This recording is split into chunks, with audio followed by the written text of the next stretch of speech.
buenas noches, amigos, y bienvenidos a Pasaje a lo Desconocido. En la noche de hoy, desde aquí, la sala de referencia Leonor Pérez de la Biblioteca Nacional, iniciamos el estreno y discusión durante esta semana y la próxima de un documental que les aseguro les va a motivar a la reflexión y al debate. El título quizás les dice todo, algunos a lo mejor no les dice nada. El título es Tabú y vamos a estar discutiendo y analizando sobre sexualidad y género. En esencia, aunque muchas otras cosas van a ser analizadas aquí. Para eso tenemos el placer de recibir de nuevo a una invitada de lujo que estuvo hace unos años con nosotros, había desaparecido misteriosamente del programa y ahora regresa. El misterioso es cariñoso y entre comillas. Me refiero a la doctora Mariela Castro Espín, directora del Centro Nacional de Educación Sexual, CENESEX, como todos lo conocen. Buenas noches. Buenas noches. Bienvenida después de su pausa de unos años aquí al programa. Yo le quiero proponer algo, doctora.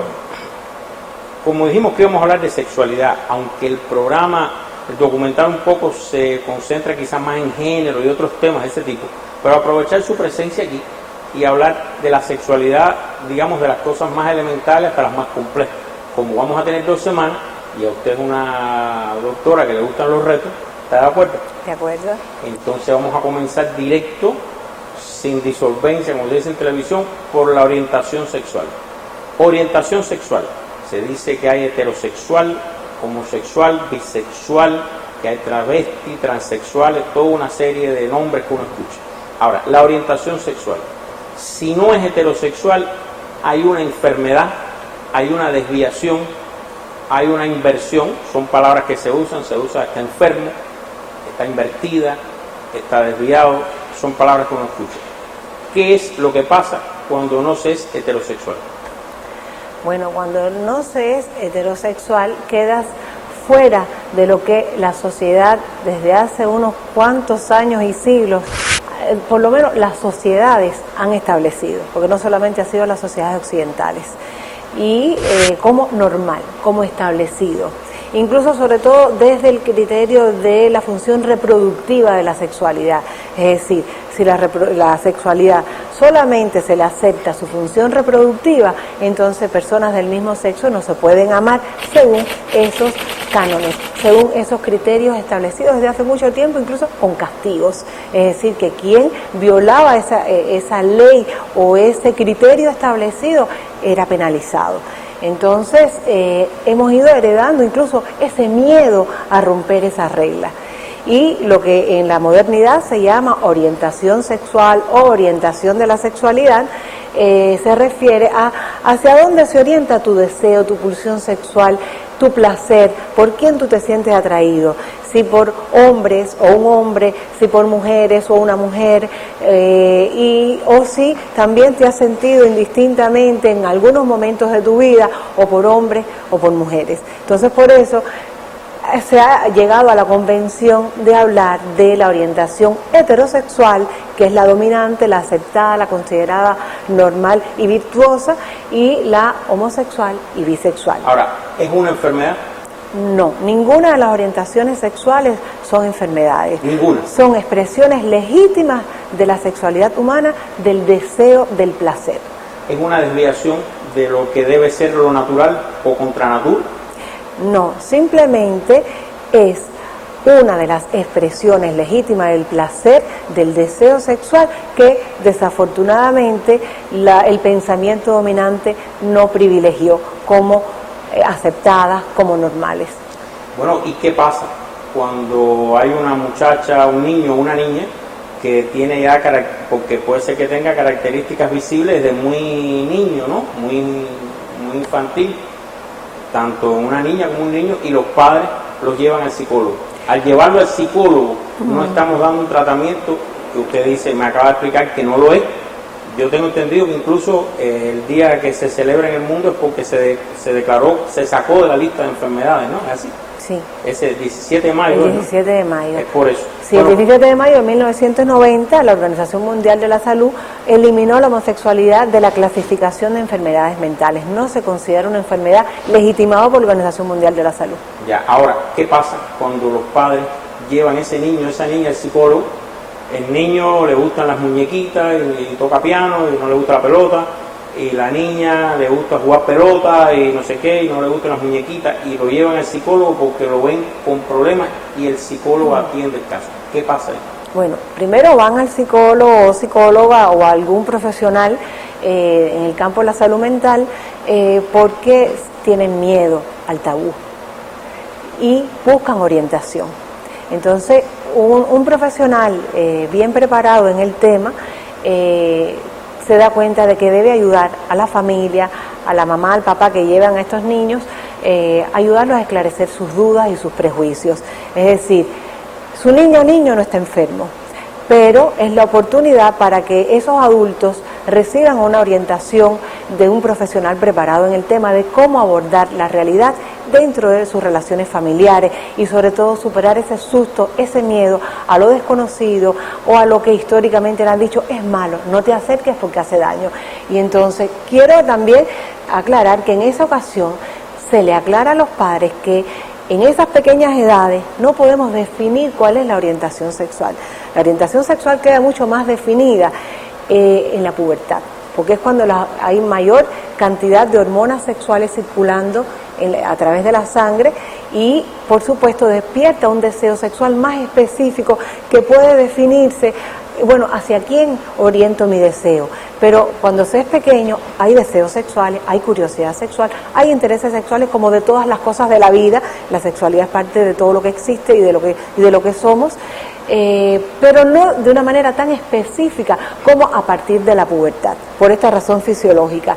Entonces, tú no puedes pensar que un niño es homosexual o una niña es lesbiana, pero sí puedes darte cuenta con ciertos amaneramientos o deseo perseverante muy fuerte de pertenecer al género femenino o masculino que no se corresponde con tus genitales, por el cual la sociedad dice es niña, es niño cuando nacen. Entonces, en ese caso, sí van los padres a buscar ayuda porque su niña o niño está enfrentándose fuertemente a las reglas sociales. Está queriéndose identificar con todo lo que la sociedad dice que corresponde al mundo de los hombres o al mundo de las mujeres, y esto entra en contradicción con lo que las leyes incluso han establecido, las leyes como representantes modernas de los antiguos tabús. Entonces, le están diciendo que no puede ser, porque la identidad del género femenino y masculino, esa identidad legal se atribuye, se otorga legalmente cuando nacen, de acuerdo a las características de los genitales externos. Pero por lo que usted me dice, los que deben ir a consulta entonces, si son los padres. Son los padres. Son los padres. ¿Por qué van a llevar al niño, es correcto? Porque creen que es el niño el que tiene problemas. Quien tiene problemas son los padres que están viviendo esa confrontación social. Y qué bueno que van a buscar ayuda porque entonces se les puede explicar a qué los padres. hacer. Exactamente. Pero al llevar al niño, digamos, algo que se parece a un médico, digamos, en la mente de un niño, un psicólogo, es una consulta, se puede parecer, a veces se ponen batas, a veces no. ¿Eso es bueno o no es recomendable o no? Yo creo que ir a buscar ayuda profesional es buena. No por el hecho de que sean enfermos, sino porque están viviendo una contradicción que les está provocando sufrimientos, ansiedad, preocupaciones y mucho miedo. Mucho miedo de ser lastimados socialmente. Sobre todo los padres temen el sufrimiento de sus hijos. Entonces, ir a buscar ayuda profesional es bueno para que se les explique, pero también que haya educación sexual en nuestros medios de comunicación, en nuestras escuelas, en todos los espacios que cultivan, que aportan información y conocimiento, es muy valioso para que todas las personas podamos elaborar nuestras dudas, nuestras inquietudes, incluso resignificar los elementos que nos han transmitido como prejuicios. Usted mencionó la escuela.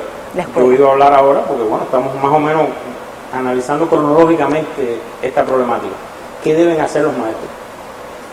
Un maestro debe enseñarle al aula cosas. Si, por ejemplo, vamos a suponer que en un aula hay 1 o 2 muchachos, niños con estas características. ¿Qué debe hacer el maestro? Debe abordar el tema con los niños, pero entonces hay padres que dicen, no me le enseñen esas cosas, que lo respeten está bien, pero no hay por qué metérselo en la cabeza, no hay por qué enseñárselo. ¿Qué hacer en la escuela? Primero, la escuela tiene la responsabilidad de formar a las maestras y los maestros y a todo el personal educativo de la escuela, no solo docente. Es un proceso largo, pero hay que hacerlo, y ya en estos momentos el Ministerio de Educación aprobó un programa especial de educación sexual para maestras y maestros. como también de otros temas que son necesarios transmitir en la escuela, en los procesos de cambio cultural, de enriquecimiento cultural que tiene la escuela como función desarrollar. Entonces, un maestro nunca puede enseñar lo que no comprende. Así sea de física, química, matemática, si no lo comprende no lo puede enseñar, porque lo está haciendo mal. Y porque no enseña a pensar y a razonar.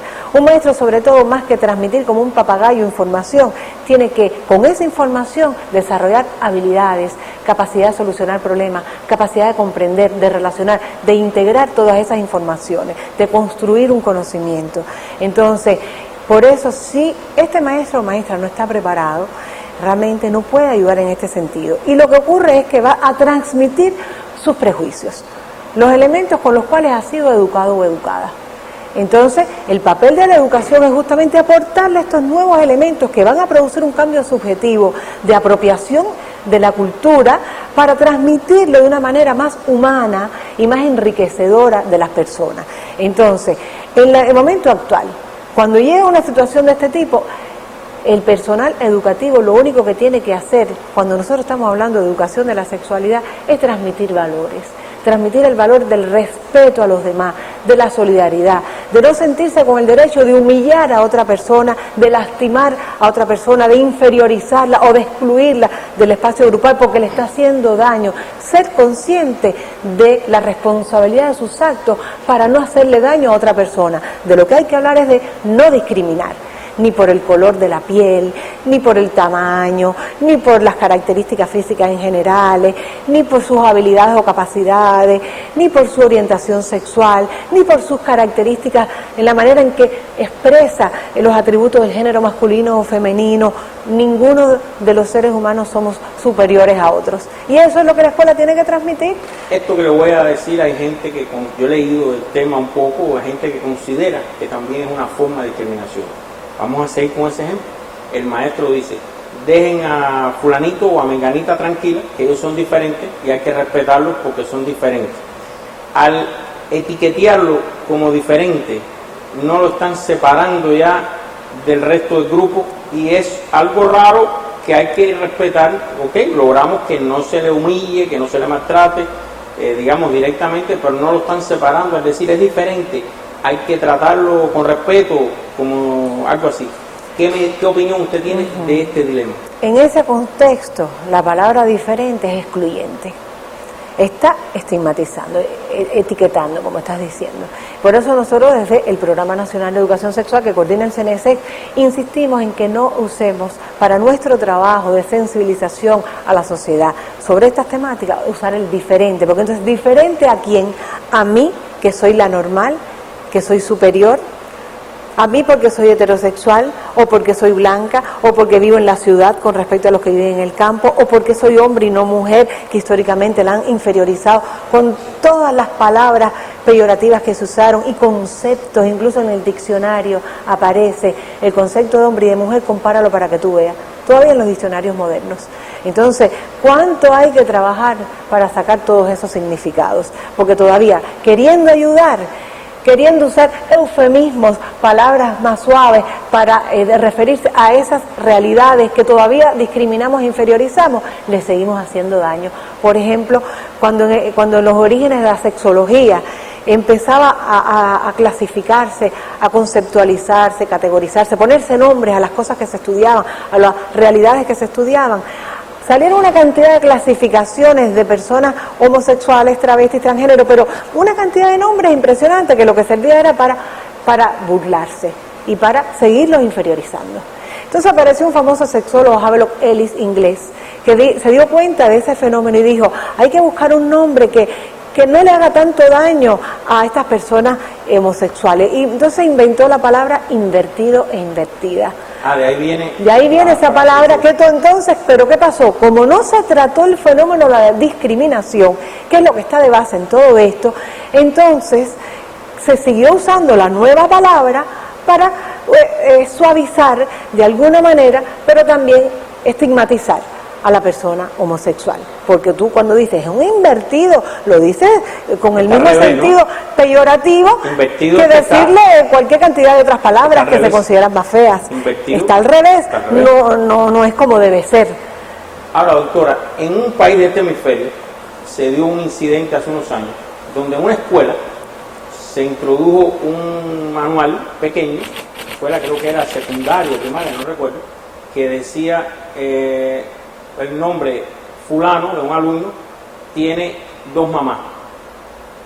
Un texto chiquito para que los niños se acostumbraran a que fulano tiene 2 mamás, o sea, una pareja de 2 mujeres o no sé qué, y no le crearon problemas. Se creó un problema en la escuela, hubo padres que retiraron los hijos. ¿Usted cree que se debe enseñar de esa manera activa o el otro criterio que dice, bueno, respeto, pero no me hablen del tema porque me están incitando a mi niño a que se interese en ese tema y yo no quiero que se interese? ¿Cómo debe ser el equilibrio, en su opinión, en este tema? Mira, cuando se introduce cualquier tipo de iniciativa de educación de la sexualidad en una escuela o de otros temas nuevos en el contexto escolar, es importante que se le presente a los padres. La familia es una de las instituciones más importantes, si no la más, porque todo lo que se hace en una sociedad es en función de satisfacer necesidades y bienestar, proporcionar bienestar a la familia. Entonces, la familia nunca se debe dejar fuera de cualquier decisión comunitaria, debe participar. Por tanto, en experiencias ya sistematizadas de educación sexual en el mundo, siempre se dice, de educación sexual en la escuela, que hay que hacer un trabajo con la familia, hay que presentarle a la familia lo que se está proponiendo y para qué beneficio tiene la educación de sus hijas y sus hijos. Y además, llevar un programa paralelo con la familia, donde se consulten sus dudas y donde también la familia se cultiva en ese proceso. Yo también he trabajado en investigaciones en el campo de la educación y cualquier iniciativa que tú llevas a la escuela, un programa para niñas y niños, tú puedes lograr cosas maravillosas, pero si tú no trabajas con la familia y con el personal docente y educativo, no haces nada, porque después los adultos van a seguir transmitiendo sus prejuicios y sus creencias. Entonces no avanzaste. Siempre es una tríada fundamental en educación escolar: familia, profesorado y el alumnado. Y con lo que estabas diciendo, no me voy por ninguno de los dos extremos que me has dicho. Yo pienso que al informar a ese contexto comunitario de lo que se va a transmitir como elementos educativos en la escuela, entonces se participa, es un proceso de participación donde entonces sí se van incluyendo elementos de comprender la realidad. La escuela lo que da es eso, las claves para comprender la realidad, y te aporta principios, no te los tiene que imponer, te tiene que dar los elementos para que tú te apropies de ellos. Pero si seguimos reproduciendo la escolástica en el sistema escolar, no vamos a avanzar ni en ese tema ni en muchos otros. Hablamos de la escuela, pero creo que no sería justo no hablar de los medios como otra cosa, los medios masivos que en el mundo de hoy son tan importantes en cualquier rincón de este planeta. ¿El análisis que usted acaba de hacer en la escuela lo aplicaría idéntico a los medios masivos o distinto? Mira, existen muchos mecanismos participativos que creo que deberíamos aplicarlo a casi todas las decisiones que se toman en una sociedad, o todas las posibles. Y yo pienso que también el espacio de los medios debe tener en cuenta elementos de participación y además aportar la información a la población y retroalimentarse de lo que dice. Ahora, no retroalimentarse en el sentido de reproducir el lado más retrógrado de la sociedad que va a salir, que va a emerger de todas maneras, sino para tener en cuenta qué lenguaje utilizar, qué argumentos, qué información, qué conocimientos aportarle a la población para que pueda procesar y elaborar esos nuevos conocimientos que todavía los reproducen como tabú. Pero mire, yo le voy a poner un ejemplo reciente. La gente que hace televisión tiene que tener en cuenta el destinatario, o sea, la gente que no me gusta usar la palabra consume, que el destinatario de su producto es el programa de televisión. Y en todo el mundo funcionan los ratings, nivel de audiencia, nivel de gusto, etc.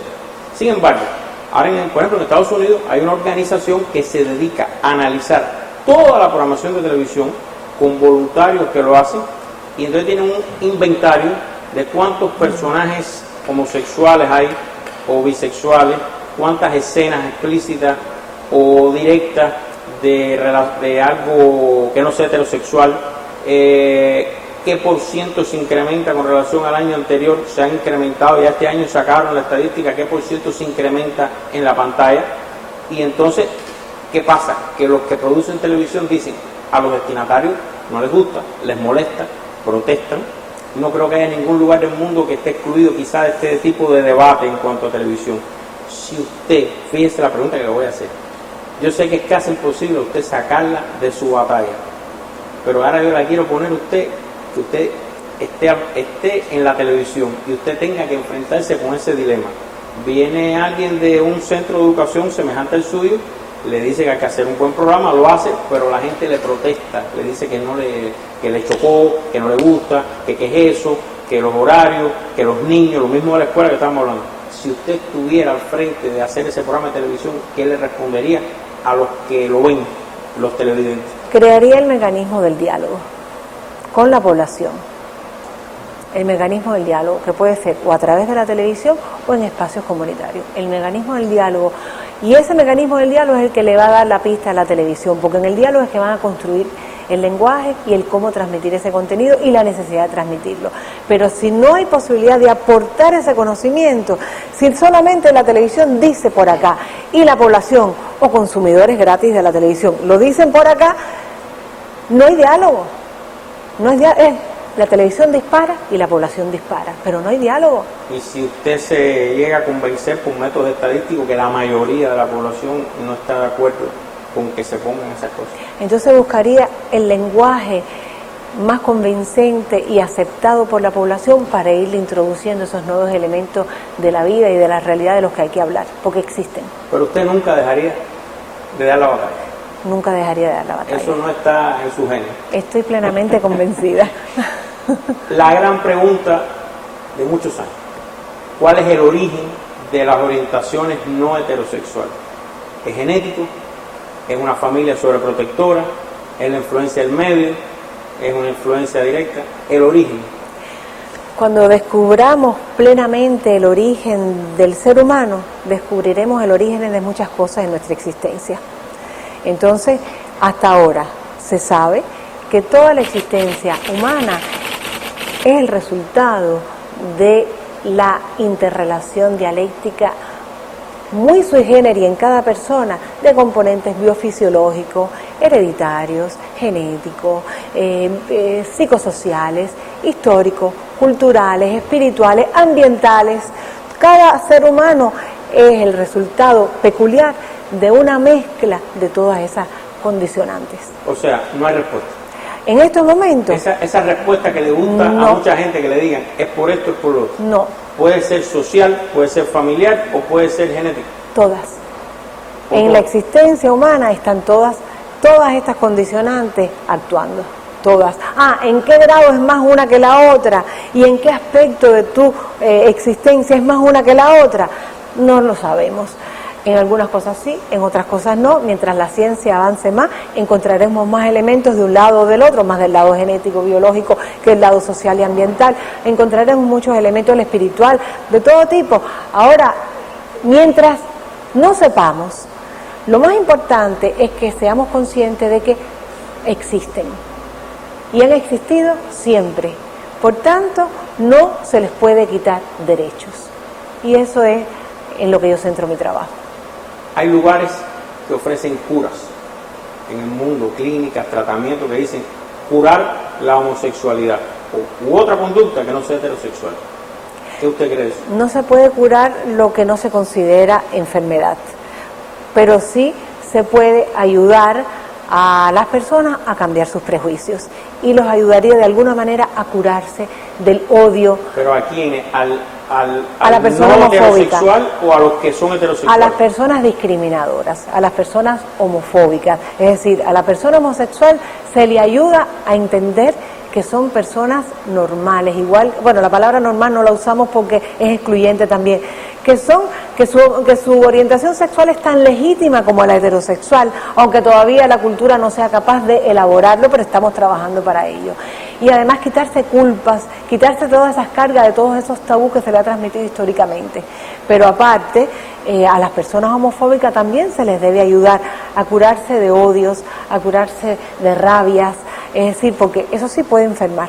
Ese odio, esa rabia, ese deseo de lastimar, de excluir, de humillar o de violentar a otra persona, sí se puede interpretar desde un lado patológico y sí puede necesitar ayuda profesional para modificarlo y un poco llenarse de amor, que eso le da paz, tranquilidad y solidaridad. Estas categorías, a ver si en forma breve las podemos ir evacuando. El hecho que una persona sea homosexual, bisexual, travesti, transgénero, como dicen ustedes, las categorías que usan ustedes. Yo quiero hacerle una pregunta. ¿Hay algún tipo de relación entre la conducta sexual y, digamos, la inteligencia? No. ¿Es más o menos? O sea, ¿tiene alguna relación que alguien pueda ser más o menos inteligente, más o menos leal, no, más o menos ético? No. No existe ninguna relación. No.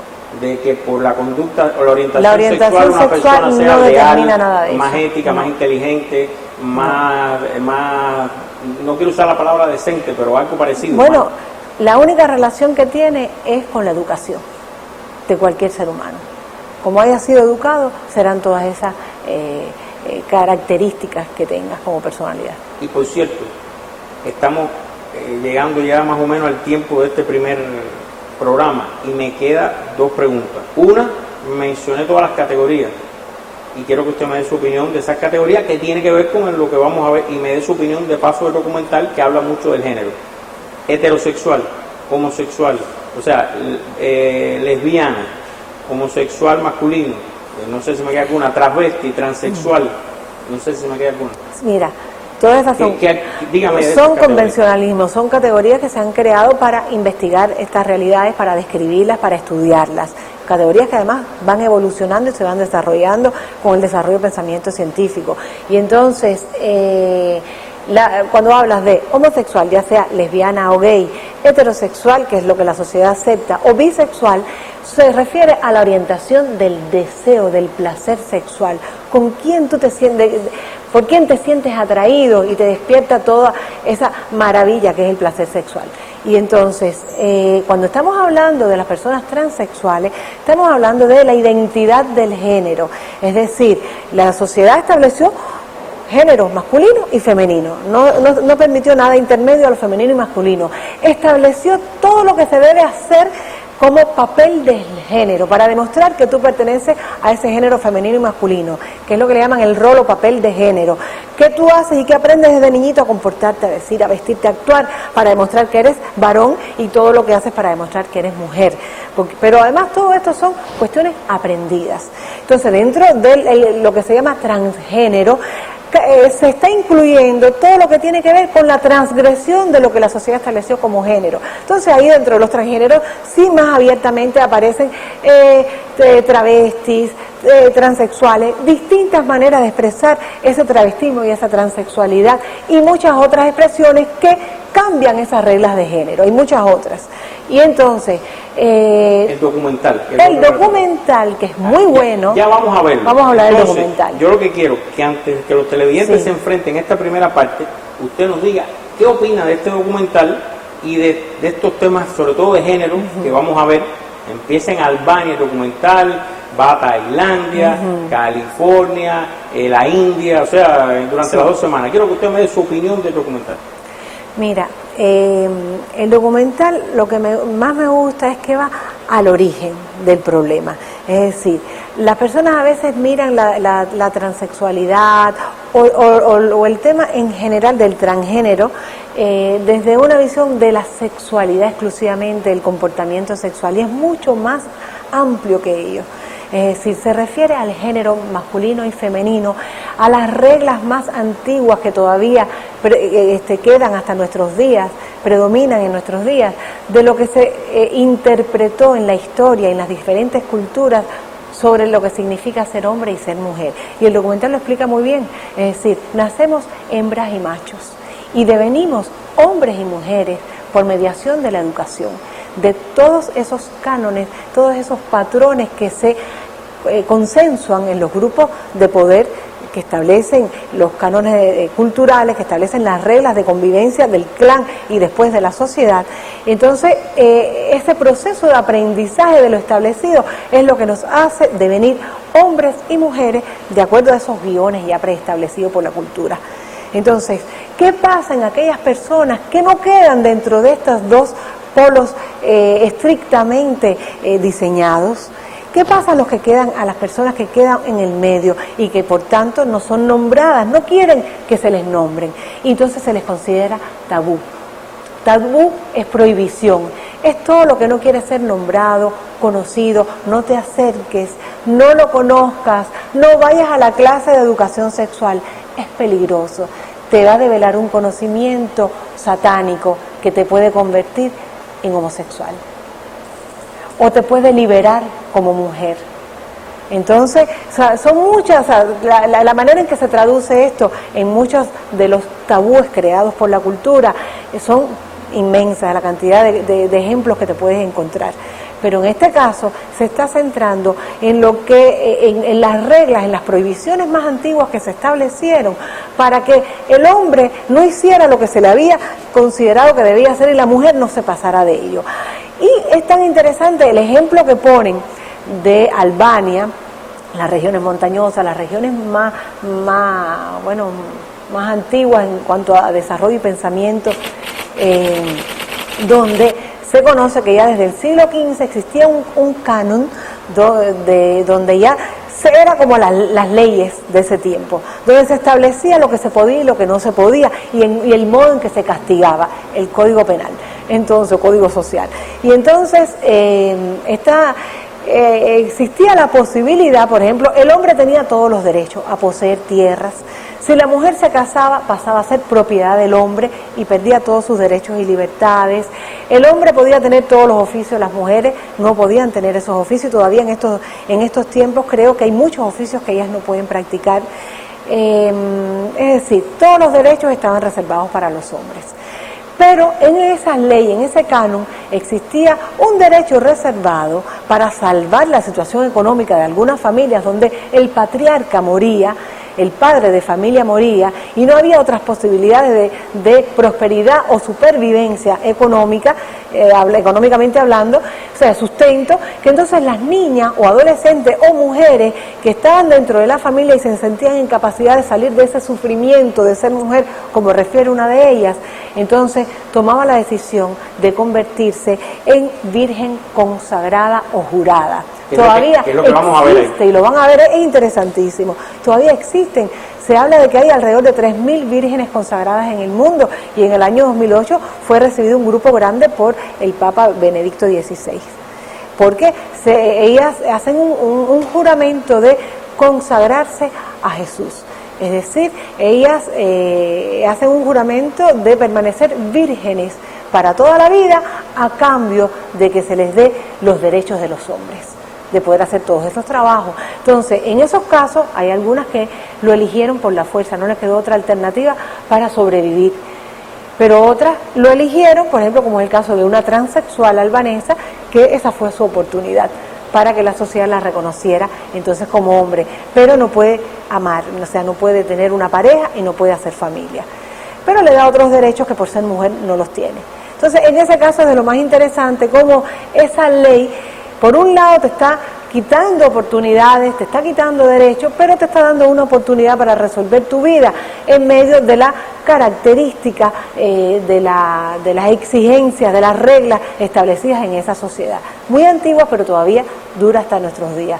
Estuve revisando en internet una señora que es virgen consagrada en estos momentos y que quiere emigrar hacia los Estados Unidos porque una hermana de ella vive allá, para ver si al menos puede dejar de ser virgen consagrada, aunque ya aprendió todas las habilidades que se le enseñan a los hombres, el rol de género, lo que se llama el papel de hombre, y va a buscar trabajo en ese sentido, pero al menos yéndose de su comunidad puede abandonar ese compromiso social de ser virgen consagrada. Porque tiene castigo, ¿no?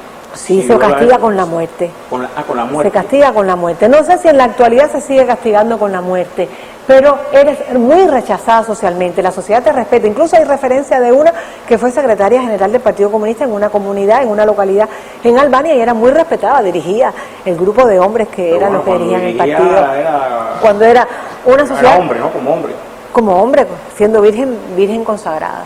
Entonces es interesante esa historia porque te da lo que el género no es más que una convención consensuada históricamente, es una decisión que se va tomando con diferentes expresiones en cada cultura, en cada momento histórico concreto, y cómo se expresa en peculiaridades tan interesantes como esta de las vírgenes consagradas, pero también como le da la oportunidad a un transexual, en ese caso de masculino, es decir, que nace mujer, pero tiene la identidad de género masculina, de poder ser hombre. Pero si es el otro caso, un hombre, es decir, una persona que nace hombre, pero su identidad de género es femenina, ese transexual no tiene esa oportunidad allí. Eso es interesante como lo trata el documental. Bueno, yo le propongo lo siguiente. Ya el dios Crono, que no sé en el caso de los dioses griegos y romanos cómo era la sexualidad, hay que preguntárselo a Angelito Pérez Rey. Ellos eran muy libres. Sí. Ellos eran muy libres. Los dioses griegos eran muy libres. Sí, interactuaban con los humanos, sí, toda esa cosa. Pero bueno, ya el dios Crono dio la seña de que se nos acabó esta primera semana. Yo primero le doy las gracias. Segundo, le adelanto que le van a escribir mucho al correo del programa. Yo les prometo lo siguiente, estoy comprometiendo a la doctora y al CNSEX. Yo les voy a reenviar todos los correos para que primero los tengan como referencia y los que ustedes tengan preguntas o cosas, los puedan responder. Sé que ustedes trabajan en equipo y que tienen un equipo. Y lo tercero es que la quiero comprometer, como anuncié, a que esté la semana que viene aquí y les voy a dar un adelanto, amigos televidentes. A ustedes les reitero las gracias, doctora, y la semana que viene todavía no me saquen conclusiones, porque la semana que viene vamos a estar hablando de las operaciones donde se transforma el sexo de una persona, de hombre a mujer en este caso vamos a ver, hay otras operaciones también. Vamos a hablar del famoso tema que se ha discutido en todo el mundo, de las uniones o las parejas del mismo sexo, sus derechos. Vamos a estar hablando de otros temas del documental, así que todo eso la semana que viene. Por tanto, gracias doctora, nos vemos la semana que viene y ustedes, amigos televidentes, vean esta primera parte del documental Tabú. Han tenido una excelente introducción para que después que vean la segunda, la semana que viene, analicen, profundicen, lean, discutan, para que, como siempre les pido, al final saque usted sus propias conclusiones. Buenas noches.